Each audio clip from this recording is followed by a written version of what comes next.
বিসমিল্লাহির রহমানির রহিম। আমার প্রিয় ইলেকট্রনিক এবং প্রিন্ট মিডিয়া সাংবাদিক ভাই বোন বৃন্দরা, আসসালামু আলাইকুম।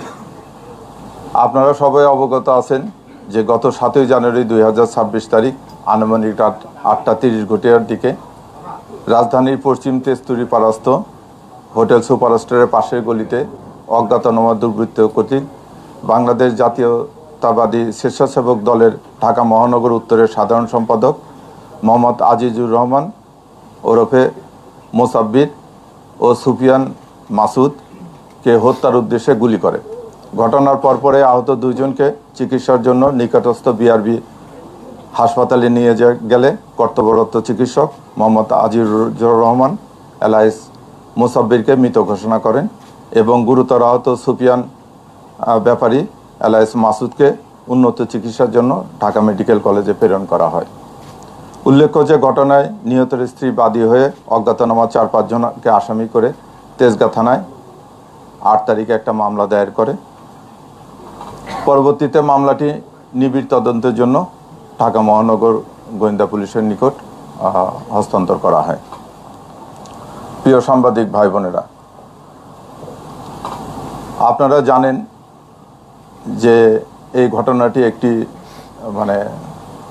আলোড়ন সৃষ্টিকারী ঘটনা ছিল এবং ঘটনার অব্যাহতি পরে আমরা ছায়া তদন্ত করার জন্য ডিবির বেশ কয়েকটি টিম আসামিদের শনাক্ত করা, যেহেতু এটা অজ্ঞাতনামা আসামি ছিল, আসামিদেরকে ওইভাবে কেউ আইডেন্টিফাই করা যাচ্ছিল না, তা আসামিদেরকে শনাক্ত, গ্রেপ্তার এবং হত্যার মোটিভ উদ্দেশ্যের কাজ শুরু করে। এরই ধারাবাহিকতায় গোয়েন্দা পুলিশের কয়েকটি টিম ঘটনাস্থলে উপস্থিত হয়ে ঘটনাস্থলের আশেপাশে সিসি ফুটেজ ক্যামেরা সংগ্রহ করে, ঘটনাস্থলের আশেপাশে উপস্থিত ব্যক্তিদের প্রাথমিক জিজ্ঞাসাবাদ করে, সোশ্যাল মিডিয়া ও অন্যান্য ওপেন সোর্স হইতে তথ্যপ্রাপ্ত সংগ্রহ করে সেগুলো যাচাই বাছাই করা হয় এবং এই যাচাই বাছাইয়ের এক পর্যায়ে আসামিদের আমরা মোটামুটি শনাক্ত করতে সক্ষম হই এবং শনাক্তকৃত আসামিদেরকে গ্রেপ্তারের উদ্দেশ্যে বাংলাদেশের বিভিন্ন জায়গায়, যথা ঢাকা, মানিকগঞ্জ, গাজীপুর, ময়মনসিংহ, নেত্রকোনা, ভৈরব, তারপরে কিশোরগঞ্জ সহ অন্যান্য এলাকায় ব্যাপক অভিযান পরিচালনা করা হয়।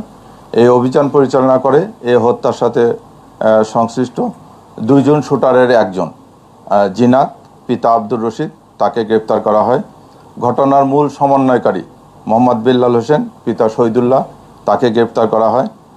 পাশাপাশি শহীদুল্লাহর ভাই আব্দুল কাদির, যে ঘটনার পরবর্তীতে আসামিদেরকে পলায়নের সহায়তা করা, আসামিদের মোবাইল পরিবর্তন করা সহ অন্যান্য কাজে সহযোগিতা করে, তাকে গ্রেপ্তার করা হয়। এবং ঘটনার আগে এই ঘটনা যে সংগঠিত করবে এ ব্যাপারে অপরাধীরা একটা রেকি করেছিল। এই রেকিতে সহায়তা করার জন্য মোহাম্মদ রিয়াজ নামে একজনকে আমরা গ্রেপ্তার করি। তাদের এবং এই গ্রেপ্তারকৃত ব্যক্তিদের কাছ থেকে একটা নাম্বার প্লেটবিহীন মোটরসাইকেল উদ্ধার করা হয়, যে মোটরসাইকেলটি হত্যাকাণ্ডে ব্যবহৃত হয়েছে। এছাড়া তাদের নিকট থেকে 6,000 নগদ টাকা উদ্ধার করা হয়। আমরা আসামিদেরকে জিজ্ঞাসাবাদ করছি। আসামিরা জিজ্ঞাসাবাদে প্রাথমিক তদন্তে এবং আসামিরা জিজ্ঞাসাবাদে তারা এই ঘটনার সাথে সংশ্লিষ্ট আছে বলিয়া তারা জানিয়েছে। আমরা এখন তাদেরকে নিয়ে আসছি, আমরা টোটাল ঘটনাটা তদন্ত করতেছি। এই পর্যন্তই এই হত্যার এখন পর্যন্ত।